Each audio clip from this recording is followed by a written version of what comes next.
우리 한번 1절을 보실까요? 1절. 자, 1절의 말씀을 같이 한번 읽어볼 텐데요. 한번 같이 읽어봅시다. 1절 시작.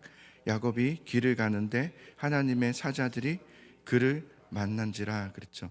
여기 이제 야곱이 길을 가는데의 그 사이에 사실은 그의 길이에요. 그의 길. 야곱이 그의 길을 가는데가 원래 원문에 들어가 있고요. 여기서 그의 길이라는 것은 야곱의 자신의 길을 말하는 겁니다.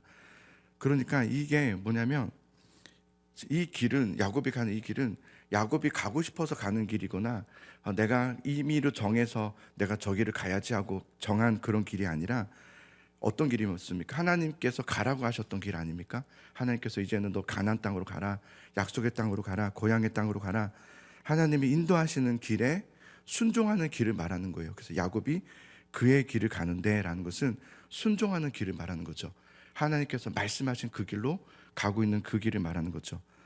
여러분, 우리는 지금 어느 길을 가고 있습니까? 각자가 다 길을 가고 있죠. 하루하루를, 어제도 한 길을 가셨을 거예요. 어떤 길을 하루를 또 보내셨습니까? 오늘은 또 어떤 길을 또 가야 될까요? 하나님이 가라 하시는 길입니까? 아니면 내가 임의로 가는 길입니까? 내가 가고 싶은 길, 나는 이렇게 할 거야, 나는 저렇게 할 거야, 나는 힘들어서 못하겠어, 난 이렇게 할 거야, 저렇게 할 거야. 이게 우리들의 길이 많단 말이에요. 그런데 우리는 우리의 길을 가는 사람들이 아니라 하나님의 길을 가야 되는 사람이라는 것을 성경을 통해서 보여주고 있는데, 여러분, 우리가 예수님 믿으면서 나름대로 우리는 예수님을 잘 안다고 생각해요. 나는 오랫동안 예수님 교회도 다녔고 하나님 누구신지도 알고 성경도 뭐 정확하게는 아니지만 그래도 어느 정도는 내가 알고 있어. 나는 하나님이 또 누군지 알아. 그래서 우리가 뭐 구역 모임을 처음 모이면 다 무슨 얘기합니까? 내가 옛날에 만났던 하나님, 내가 경험했던 하나님은 다 얘기하잖아요. 한 2주 정도 말하면 이제부터 할 말이 없죠. 그래서 이제 성경 말씀을 나눠야 되는데 그것도 어렵고 뭐 이런 경우를 제가 종종 보게 되는데, 여러분, 우리가 하나님을 안다는 거예요. 내가 하나님을 알아. 나는 예수님도 어느 정도는 알고 있어. 저는 중요하다 생각합니다. 그런 뭐 간증들, 내가 만났던 예수님에 대한 이야기들은 되게 귀한 간증이라고 생각해요. 그런데 여러분, 한번 생각해 볼 필요가 있어요. 나는 예수님을 알고 있는 것도 중요하지만 예수님은 나를 어떻게 아느냐가 더 중요합니다. 예수님은 나를 어떻게 인정하고 계시고 나는 예수님은 나를 어떻게 알고 계시는가가 내가 예수님을 아는 것보다 훨씬 더 중요하다는 거죠. 그러니까 내 스스로 나를 인정하는 것이 너무 많아요. 우리는 나는 믿음이 있다는 거예요. 나는 믿음이 좋고 나는 이 정도면 믿음이 좋은 사람이야 라는 스스로의 인정이 있는데, 우리는 더 중요한 것이 뭐냐면 예수님께서 내 믿음을 인정해 주셔야 된다는 거예요. 여러분 스스로가 자신 스스로의 믿음을 인정할 것이 아니라 하나님은 과연 내 믿음을 인정해 주시나? 이게 사실은 굉장히 중요한 부분이라고 생각이 들어요. 내가 아무리 믿음이 좋다고 그렇게 자부하고 자신감을 가져도 막상 우리가 주님 오시는 그날 심판대 앞에 딱 섰을 때, 만약 그때 예수님께서 내가 생각했던 것과 전혀 다른 얘기를 하신다면, 너는 믿음이 없노라 라고 한다든지, 나는 너를 도무지 알지 못하노라, 주님 저는 주님 아는데요 라고 하지만 주님은 나는 너를 알지 못한다, 난 네가 누군지도 알지 못한다, 그런 여기서 나가라 라고 하는 어떤 평가를 받게 된다면 얼마나 청천벽력과 같은 이야기가 되겠습니까? 사람들이 나를 어떻게 인정하는가, 나는 나를 어떻게 믿음을 인정하는가 보다도 더 중요한 것은 예수님께서 나를 지금 어떻게 인정하시는가, 이것이 훨씬 더 중요하고요. 그리고 사람들이 인정하는 믿음과 하나님이 여러분을 인정하는 믿음은 다릅니다. 주님은 도대체 어떤 걸 우리에게 인정하실까가 더 중요하죠. 그걸 가르쳐 주는 게 성경이고요. 그래서 우리는 성경을 읽어야 되고 성경을 통해서 우리는 배워야 되죠. 사람들은 외모를 봅니다. 겉을 봅니다. 그래서 나는 이렇게 하니까 난 믿음 좋은 거야. 나는 예를 들면 이런 모임을 다 해. 나는 이런 것까지 다 했어. 내가 이런 경력이 있어 라는 것을 우리는 야 믿음이다 라고 말하지만, 하나님은 어디를 보십니까? 겉을 보시는 것이 아니라 속을 보세요. 그 속 사람의 믿음을 보시는 거예요. 그는 정말 믿음의 사람이었나? 너는 정말 믿음의 사람이었니? 라는 것을 보는 거죠. 예수님은 우리 요한계시록에도 말씀을 나누고 있지만 불꽃 같은 눈으로 보신다고 했어요. 불꽃 같은 눈이라는 것은 우리는 우리를 보호해 주시는, 이렇게만 생각하지만 감찰하신다고 했죠. 그러니까 불순물들을 다 제거하시면서 감찰하시는, 정확하게 믿음의 진실성의 여부를 판단하세요. 정확하게 판단하세요. 그가 정말 믿음의 사람이었나 아니었나. 사람들의 말에 속으시면 안 돼요. 여러분 스스로의 생각에 속으셔도 안 돼요. 하나님은 여러분을 향해서 너는 믿음의 자녀다라는 말을 들어야 돼요. 그런 말을 들을 수 있는 길을 가셔야 되죠. 그래서 우리는 여러분 끊임없이 어떤 걸 해야 되냐면, 사도 바울도 말했지만 진짜 믿음이 되기 위해서 자신과의 싸움이 있어야 돼요. 진짜 믿음을 위해서. 그게 믿음의 생활입니다. 내 자신과 싸움이 있어야 되는 거죠. 예수님은 마지막 때가 이르면 가짜 믿음이 득세할 거라고 그랬어요. 가짜 믿음이 득세할 것이다. 그거를 어떻게 표현했냐면 거짓 선지자, 거짓 교사들이 많을 것이다 그랬어요. 가짜 믿음을 말하는 거죠. 여러분, 거짓 교사들은 어떤 사람들일까요? 우리 주변에 거짓 교사들이 있습니까? 잘 모르겠죠. 앞에 있는 사람, 뒤에 있는 사람, 우리 교회에 누군가는 거짓 교사일까요? 거짓 교사는 어떤 사람일까요? 우리는 거짓 교사 그러면 이상한 말을 하고, 그죠? 이상한 말을 하고 막 교회를 비난하고 또 하나님에 대해서 반대적인 말을 한다거나 성경의 말이 아닌 엉뚱한 이단과 사이비적인 말을 하는 사람들을 우리는 거짓 교사이지 않을까라고 생각하지만 그렇지 않습니다. 거짓 교사는 그런 모습으로 오지 않아요. 말씀에도 거짓 교사들을 삼가라. 양의 옷을 입고 너희에게 나온다 그랬습니다. 그러니까 굉장히 좋은 모습으로 옵니다. 친절하고 따뜻하고 이해심이 많고 밥 잘 사주고 되게 착하고 되게 선하고 그렇게 다가오지만 속에는 노략질하는 일이라 그랬습니다. 이게 누굴까요? 우리 자신이라고 생각합니다. 저는 내 자신이 거짓 교사죠. 우리 자신이 거짓 교사일 수 있어요. 가짜 믿음이 진짜 믿음인 것처럼 행세를 하는 거예요. 내 안에서 가짜인데, 그건 믿음이 아닌데 진짜이지 않을까? 스스로가. 그래서 이것도 믿음이야. 그렇게 말하면서 진짜 믿음을 핍박하죠. 그렇게까지 하지 않아도 돼. 뭘 그렇게까지 해. 편하게 해. 그냥 대충 해. 적절하게 해. 이게 거짓 교사 아닙니까? 우리 안에 거짓 교사들은 마지막 때가 되면 훨씬 더 많을 거라고 그랬어요. 이 가짜 믿음은요, 특징이 있어요. 편합니다. 그리고 뜨거움과 차가움이 없습니다. 분명함이 없습니다. 미지근합니다. 이건 분명합니다. 가짜 믿음의 특징은 미지근함이라고 그랬어요. 게으릅니다. 말씀에 귀를 기울이지 않습니다. 말씀을 따르지 않습니다. 말씀에 반응하지 않습니다. 이게 거짓 믿음입니다. 가짜 믿음입니다. 그래서 보기에는 되게 좋아 보입니다. 보암직하고 먹음직하고 지혜롭게 할 만큼 탐스럽게 할, 되게 아주 탐할 만큼의 아름다웠게 보입니다. 굉장히 보기 좋습니다. 세상적입니다. 근데 그것을 먹게 되면 어떻게 되는지 아십니까? 내 영혼은 서서히 죽어갑니다. 그러니 예수님께서 말씀하시기를 너희는 깨어있으라 그랬어요. 깨어있으라는 말은 뭐냐면 내가 다시 오실 그날을 너희는 준비하라는 거예요. 내가 언제 올지 모르잖아요. 그러니까 어떻게 항상. 어제 깨어 있으셨습니까? 어제 깨어 있으셨어요? 항상 깨어 있으라고 그랬어요. 뭐 다음 주부터 하면 되죠. 그런 일은 없습니다. 항상 깨어 있으라 그랬어요. 내가 언제 올지 모르기 때문에, 그 시기를 아무도 알 수 없기 때문에 너희는 항상 주님의 길 위에 서 있어야 되는 거예요. 하나님의 말씀 위에 서 있어야 되는 거예요. 이건 항상입니다. 말씀에 나도 따라 움직이는 사람이 돼야 돼. 말씀 따로, 나 따로 움직이면 안 돼요.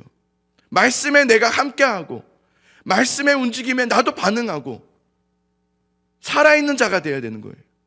오늘 말씀 보면 1절에 야곱이 그의 길을 가는데 그랬잖아요. 이 그의 길이라는 것은 뭐냐면 야곱이 가고 싶은데 그냥 나 편한 대로 가는 그 길이 아닙니다. 안 가고 싶어요. 형 에서가 있잖아요. 해결되지 않은 너무 큰 문제가 있잖아요. 그럼에도 불구하고 그의 길을 가는데 하나님이 말씀하시는 그 길을 가는 거죠. 그 길에서 누구를 만납니까? 자, 1절을 보세요. 누구를 만납니까? 하나님의 사자들이 그를 만난지라 그러죠. 야곱이 하나님의 사자들을 만난 게 아니라 그 길을 가자 하나님의 사자들이 그를 만나는 거예요. 그 길을 가는 거예요. 하나님의 사자들이 만나주니까 그 길을 가게 되는 게 아닙니다. 주님 제발 좀 만나 주셔야 내가 가겠습니다. 뭐 천사를 보내주셔야, 사자들을 보내주시고 도울 자를 보내주셔야 내가 그제야 가겠습니다가 아니라 내가 그 길을 가니까 하나님의 사자들이 그를 만난지라가 되는 거죠. 하나님이 말씀하신 그 길, 하나님이 가르쳐 주신 가라 하는 그 길로, 지시하는 그 길로 가니까, 하나님이 말씀하시는 그 길로 나아가면 여러분 말씀에 반응하잖아요. 말씀에 반응하고 말씀에 대로 정말 그대로 가는 거예요. 사실은 여러분 예배 때 아멘 하고 안 하고가 중요한 것이 아니라 이곳에 나가서 정말 아멘의 삶을 사냐는 거예요. 주님 내가 그렇게 하겠습니다 하고 끝내는 것이 아니라, 어떤 데는 그렇게만 하는 교회겠죠. 아멘만 커요. 삶이 없어요. 아멘의 삶이 없는 거예요. 그렇게 몸부림과 부딪힘이 없어요. 삶이 없는 거예요. 야곱과 같이 하나님 말씀하신 그 길로 가잖아요. 말씀에 반응하잖아요. 아멘의 삶을 살잖아요. 정말 주님 아멘 아멘 정말 그렇게 되기를 원합니다. 그 삶을 살잖아요. 하나님이 사자들을 보내주세요. 그리고 사자들을 보내주셔서 뭐 하는 거예요? 그 사자들이 야곱을 지켜주시는 거예요. 하나님께서 그에게 사자들을 보내어서 그와 함께하게 하시는 거예요. 자, 2절을 보겠습니다. 2절 같이 읽습니다. 여러분 목소리 내어서 읽어봅시다. 시작. 야곱이 그들을 볼 때에 이르기를 이는 하나님의 군대라 하고 그 땅 이름을 마하나임이라 하였더라. 그 길에서 하나님의 사자들을 봤을 때 하나님의 군대라 라고 말할 정도로 큰 진영을 이루는 군대라고 했어요. 여러분 마하나임의 하나님이심을 믿으시기 바랍니다. 그 하나님의 큰 진영을 보십시오. 아멘이 터져 나올 수밖에 없습니다. 야곱이 하나님의 군대라 이렇게 했습니까? 하나님의 군대라. 이 영적인 눈이 열리는 거죠. 누가요? 하나님의 길을 가는 자가, 하나님의 길을 가는 자가 틀리는 거예요.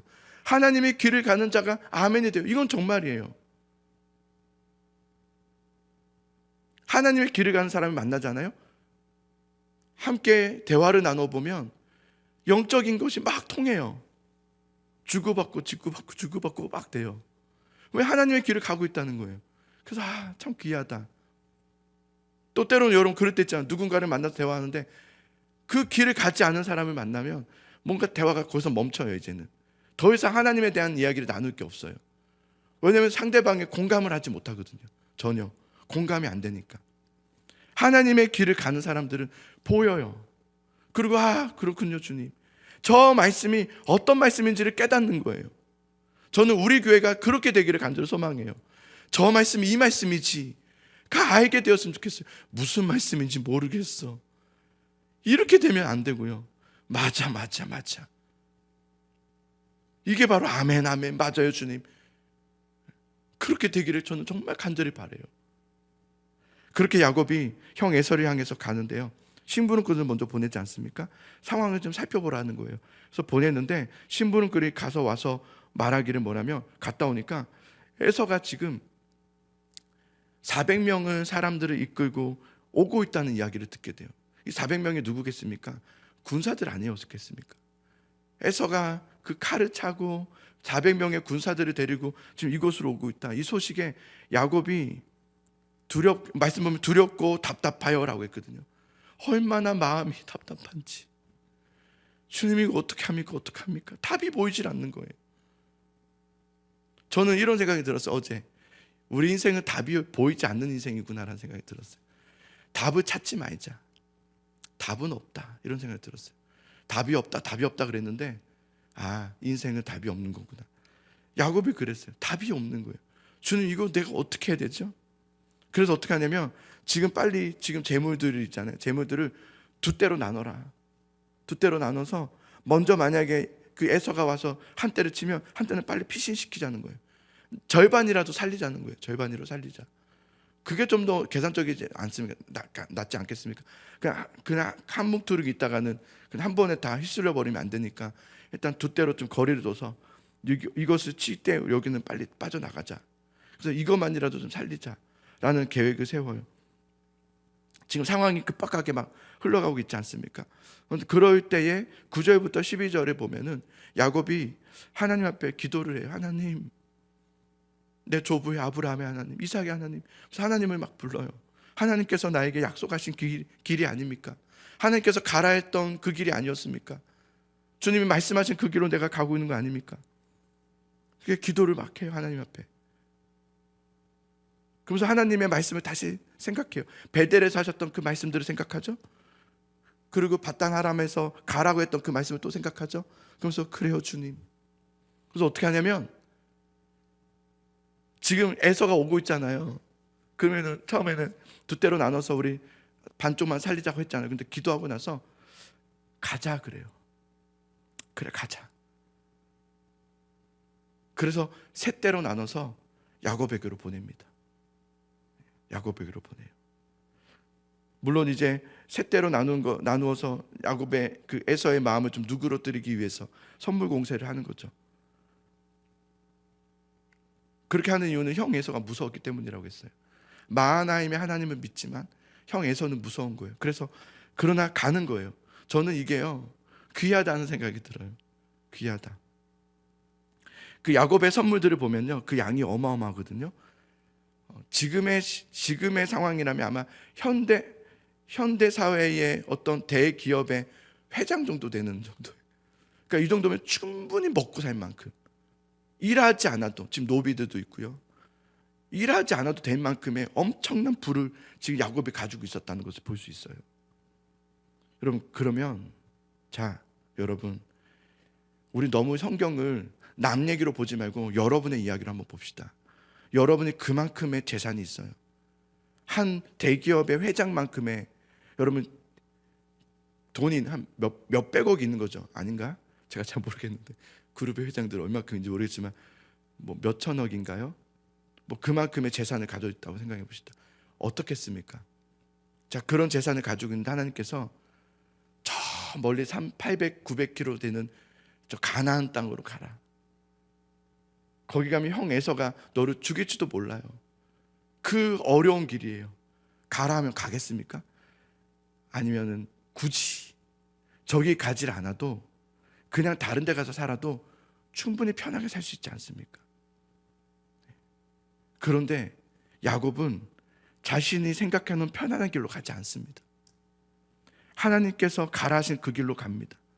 형 에서를 두려워하면서 가요. 선물 공세를 막 펼치면서 가요. 왜 그렇게까지 합니까? 그 길은 하나님의 길이기 때문이죠. 하나님이 가라고 했던 그 길이었기 때문에 그렇게 하는 거죠. 연약함도 많았고 실수도 많고 얍삽하기도 하게 했던 야곱이지만 야곱의 위대함은 여기 있습니다. 그러나 그는 하나님의 길로 가요. 하나님이 가신 그 길로, 가라고 하신 그 길로 가죠. 여러분, 우리가 말씀의 길을 간다, 내가 하나님의 말씀에 순종하고 간다는 것은 늘 그 길은 편안하고 좋고 기쁨만 있는 길은 아니더라고요. 저도 지금까지 사역을 하면서요, 단 한 번도 편해 본 적이 없습니다. 단 한 번도 막 즐겁게 기쁘게 아무렇지도 않게 해본 적은 한 번도 없었던 것 같아요. 그걸 어제야 깨달았어요. 맞아, 나는 한 번도 안 힘든 적이 없었지. 난 한 번도 편하게 해본 적이 한 번도 없었어요. 늘 눈물이 많았고 늘 아픔이 많았고 고통과 괴로움이 많았어요. 언제나 사역은 힘들었어요. 언제나 사역은 나에게 고통이었어요. 늘 막힘이 많았고 어려움이 있었어요. 그런데 내가 그럼에도 불구하고 하나님의 사역을 한다는 것은 즐거워서가 아니라 그냥 편안하고 그냥 쉴 수 있어서가 아니라 때론 피하고 싶은 길이었지만 그 길을 가는 이유는 언제나 그 길이 하나님이 나에게 주신 길이었기 때문에 나는 하나님 그 길을 오늘도 그냥 가겠습니다 하고 갔던 거더라고요.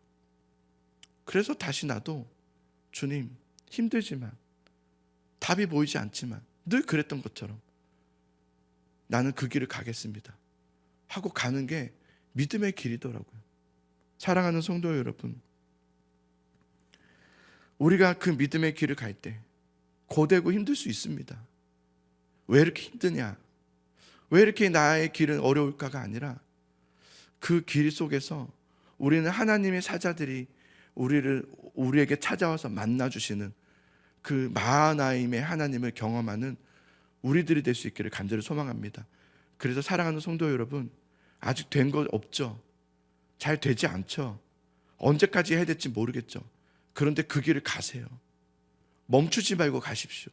믿음의 길을 끝까지 가십시오. 말씀하신 그 길로 가십시오. 그 길에서 마하나임의 군대의 하나님을 만나시는 여러분 될 수 있기를 간절히 소망합니다. 그게 여러분과 제가 통함이 돼야 돼요. 그래서 우리가 같이 예배함이 됐으면 좋겠어요. 맞아요. 같이 막장구를 치면서 아멘, 아멘, 그렇습니다. 예, 그렇습니다. 우리가 그 길을 가겠습니다. 라고 하면서 우리 예수사랑교회 그 길을 같이 갑시다. 하나님이 가라 하시는 그 길이 있어요. 그 길로 포기하지 말고, 뒤로 물러서지 말고, 하나님, 주님의 그 말씀하신 길로 끝까지 내가 나아가겠습니다. 견디며 가겠습니다. 인내하며 가겠습니다. 그것이 믿음의 길이더라고요. 그 믿음의 길을 가는 우리 모두가 될 수 있기를 간절히 소망합니다.